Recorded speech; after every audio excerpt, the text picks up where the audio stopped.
This is IsAware, powered by InterSoft Associates. IsAware is your connection to exploring the systems and software that power businesses like yours with expert insight, experience, and advice.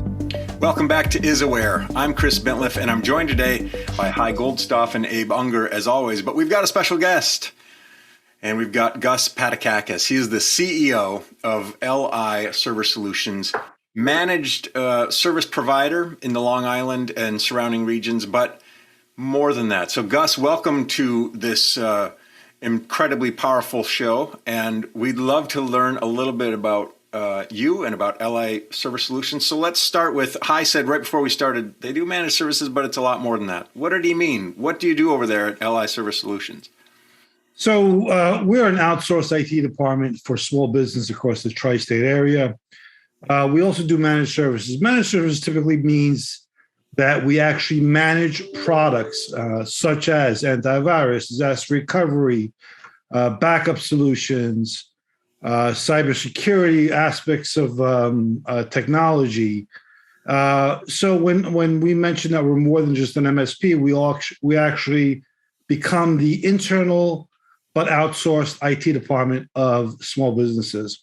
And one of the biggest differentiators of an MSP and an outsourced IT department would be looking at the big picture, looking at where we are today, the what ifs in from a cybersecurity perspective, from a disaster recovery perspective, as opposed to just supplying and managing a product or a service. We typically engage with our clients from the beginning, cradle to grave, beginning to the end, which entails and means where are they today? Where do they want to be? Where do they see themselves being in 3 years? And the ultimate goal for the companies. With that, we support them from a technological perspective. Cybersecurity, CTO, we become their virtual CTO. And we're more just a service-oriented managed partner. We're more in part of the decision-making process as well. That sounds familiar to sort of the value proposition of InterSoft Associates as well. How important is education for your clients or for the people who are trying to learn more, who might think, oh, I've got kind of a broke fix thing. I just want somebody to manage this. How important is it for you to feel like, no, we need you to understand how things work, at least to some extent, so that we can make better decisions, more strategic decisions? Extremely important. Education is extremely important from end user support to cybersecurity. So education, and we constantly try to educate our clients from an executive level all the way down to the individual that may open the door for intrusion, whether it's physical or cyber. So education is a huge part of our offering, if you will. And I imagine there's a lot of discussion these days around whaling and phishing and keeping your eye out for the suspicious thing where somebody's getting in, especially with ransomware and some of the things that have really emerged in the last couple of years that have dramatically changed sort of the perspective. Does that feel like a concern? As you mentioned, you kind of help small or mid-market businesses. Do some of those organizations have a thought like, that's we're never going to get attacked. Those are for the big boys. We're not on anybody's radar.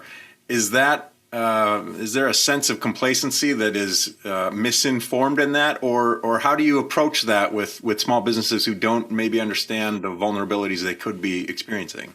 Sure. So you nailed it. A lot of small businesses have the same mindset, and I'd say it's changing. But the mindset is, we're too small. Nobody really wants to see our data. Nobody wants to see our hacking into our environments. But the truth of the matter is, they do. They want to target the smaller individuals, small companies, small defense. This is their concept from a hacking perspective. Once they're in the smaller environment, so they don't have a big budget for defense, or even maybe it's not even a budget, maybe it's just an oversight where nobody's given the individual advice or proper computer etiquette, if you will. They tend to target those individuals because they know that those individuals possibly have access to the larger organizations. So it's a way in for them. We've seen very creative methods of targeting large organizations coming through the small organizations. One prime example was a Fortune 500 company was located right next to a restaurant that does a lot of takeout. As a matter of fact, 90% of this restaurant is takeout. And what they did is they hacked the restaurant and the restaurant's website, and they changed the website to a different menu. And so when this Fortune 500 organization went to order lunch, they went to the website, and the website says, well, we have a new menu. In order for you to read our new menu, you have to download this plugin. That plugin is a doorway in to the environment, and it was a pretty big deal. Can't mention the name. It's a Fortune 500 company, but it was a small organization, 20 people in the restaurant. They penetrated a Fortune 500 organization. That's a powerful, education is key. Really powerful illustration of how you think you have some vision of somebody, in the middle of the night trying to hack into your system, but really it's some clever side avenue that you got to keep an eye out. I can't even imagine how dramatically and abruptly some needs changed for businesses in the last 18 months or so, when suddenly we had remote workforces. Suddenly we needed to access things securely but remotely. Suddenly we were dealing with communication platforms that we hadn't dealt with before. Did that create a shift for you and your business, and even in your offerings at all, or how has that impacted LI servers? So the method of connection. I apologize. The level of connection from a security perspective was the same from prior to the hybrid work environments where people needed to connect from home. Security has always been number one priority in everything that we try to implement, and convenience is always secondary. So the remote workforce has always been a secure methodology of connecting to the infrastructure, to the corporate infrastructure from anywhere you are in the world. We try to secure that depending on certain criteria, certain access, level access, end user level access, application access. So it's always been there for us. What changed is us, meaning our industry, educating the end user how to use the tools correctly, properly, and testing. Nobody really tested the remote connectivity until they needed to. And of course, their Wi-Fi wasn't quick enough at home. They were on hotspots that weren't sufficient for bandwidth. So those are the obstacles that we had to overcome. Nothing drastic, nothing major, but that's what it came out to be. Let's talk a little bit about your work with InterSoft Associates. How long have you been working with them, and what are some standout projects that they've been able to help you and your organization do things you weren't otherwise able to do? We are, as I mentioned earlier, we are more than just a managed services company. We are an outsourced IT department. However, with that being said, we don't have the capability or the manpower or the experience that InterSoft brings to the table, or companies like InterSoft, where it comes to software development. We have a lot of clients that have adopted applications from one-man operation working out of their house, or outsourced in areas across the world that it's great in the beginning, the relationship is great, but then all of a sudden the client loses communication, or the programmers are no longer there, or change company, whatever the case may be. InterSoft has brought their team expertise and confidence to a level across our client base that has been exceptional. The relationship has been great, specifically from a security perspective. Clients just want things done, and they're willing to pay a certain amount of dollars, but they typically rely on companies like us, Long Island Server and InterSoft together, to work on implementing a security bubble around whatever solution we bring to the table, whether it's a software or a hardware solution.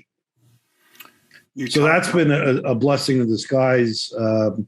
Prior to even working with InterSoft, like I said, most software programming companies, they never took security as a primary focus in everything that they implement for clients, and InterSoft has definitely proved to always bring that into conversation, every aspect of software implementation or support.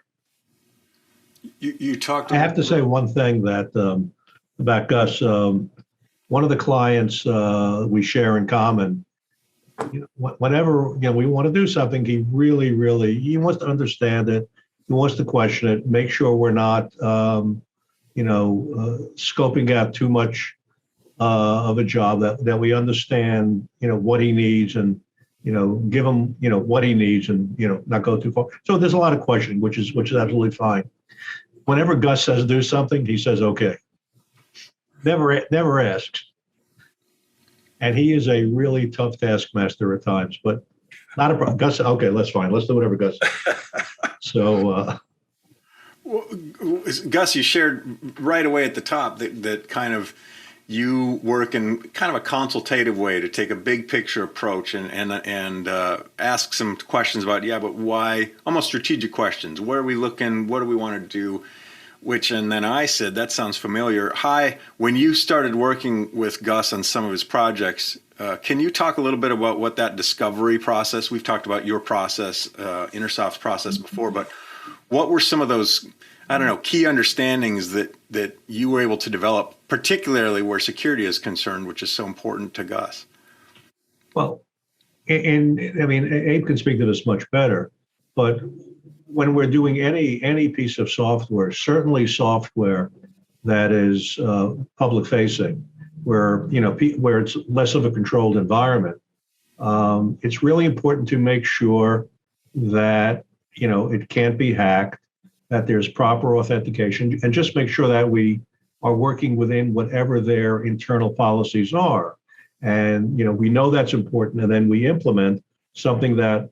And if what they have internally is not, is not adequate, we'll certainly tell them. It wouldn't be one of Gus's clients, but we would certainly tell them. And and we work within that. It's what they're comfortable with. It's what certainly does the job. There are a lot of ways to get from here to there. And what are they working with? If it's two-factor authentication, or which one, and so many different things. Try and keep it away from the telephone, from your cell phone if you can. A whole bunch of different areas. So, we tend to do that. And then everything else is really, our normal process of, doing the proper discovery. It's understanding, what they need, what they have today, be it, manual or semi-automatic, like an Excel spreadsheet or something that's old, something that's legacy software. We go through the whole discovery process to see, what they need, what we view the benefits as, and how we can, achieve the benefits and the cost and the business case that they expect. Abe, does it change things, or is there introducing a new or different dynamic? Every client that InterSoft works with is different, has its own objectives and strategic initiatives around it, but especially Gus, what Gus is delivering out to the world kind of reflects his brand. Whatever he's doing that you're helping him with is in some way going to connect to those that are counting on him and his technology. Does that change the dynamic for you as you're thinking through, or as you're working through some of these projects, or how does the idea of our solutions become their solutions. I don't know. How does that manifest itself a little bit in projects like these? Yeah, well, from the company's perspective, for many companies, it's really just to them, it's all technology. So they don't really understand that there's a difference between the software and the hardware and how they talk to each other and the security and all the different pieces. From their perspective, it's just, I need a program, I need to get my data, I need to do my job, you guys figure it out. In which case, then we get together and talk about what is the solution, what do we need to do, how do we protect the data. We need to have data that's accessible internal where people from an external world can't see it. There are scenarios where we have to expose some of that data. There are scenarios we have to expose all of that data. And how do you do that? And how do you make sure that whatever data is exposed can't be used, can't be hacked? How do you make that secure? And it's one of the areas where we and Gus, in terms of company and ideals, agree on. We want to make the process the most secure for the client, whether they actually understand it or not.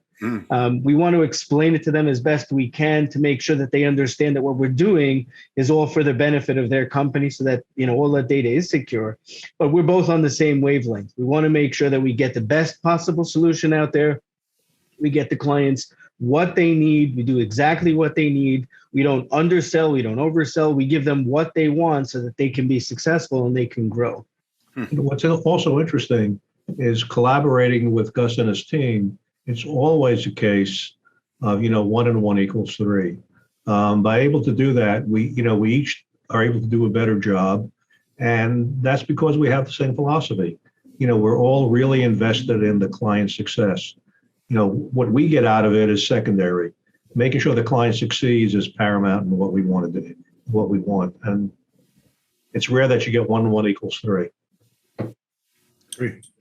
Gus, what's the future of managed IT? What if you think 2, 3, 5 years down the road, we're on the verge of artificial intelligence sort of really driving important business initiatives, virtual reality, augmented reality, all these things that are different than wearables, that are different than what we've been used to, sort of looking at a screen all day. What's on your mind? When you think about the small business and the challenges they'll be facing or the needs they'll have half a decade from now, what piques your interest there?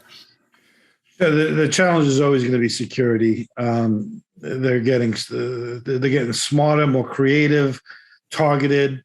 The way you secure and you put layers on around an environment, whether it's personal information or it's credit card information, corporate information, I should say. So security, that's the key. Software is going to be pushing always moving forward to develop new hardware faster, smaller, quicker, cheaper. Software is the driving force behind, I believe, everything from technology. Like you said, AI, artificial intelligence is going to be key. And we use that sometimes, a lot of times to our advantage. There are a numerous amount of tools that we use that have artificial intelligence built in and are able to adapt and change to protect the environment. So the challenges are always going to be security, always have been, and always will be moving forward. It's just getting the right tools in place and hoping that the companies like the Microsofts of the world and other software vendors, if you will implement, and they have been, the same mentality. Security first, everything else is secondary, obviously. Break. I'm about to bring us out. Hi. Anything you want to touch on that we haven't touched on? Gus, anything you want to touch on we haven't touched on? Abe? Everybody good? All right. I don't think so. I think I kind of did most of it in the previous section. Okay. Yeah. I'm going to bring us out. Gus Patakakis is the CEO at LI Server Solutions, Long Island Server Solutions. They are at liserver.com. And Gus, you've been really generous with us today. Thanks for sharing so much of your insight and your expertise. And how your collaboration with InterSoft Associates has been to the benefit of you and your clients. Really appreciate your time today, and thanks for joining us. Maybe we'll do it again soon. Absolutely. Thank you for having me. Thanks for joining us for IsAware, and a special thanks to our subscribers. Consider becoming one today. IsAware is powered by InterSoft Associates, who believes the more you know about your IT, the better. Visit us at InterSoftAssociates.com and schedule your free consultation to talk about how custom software can help your business.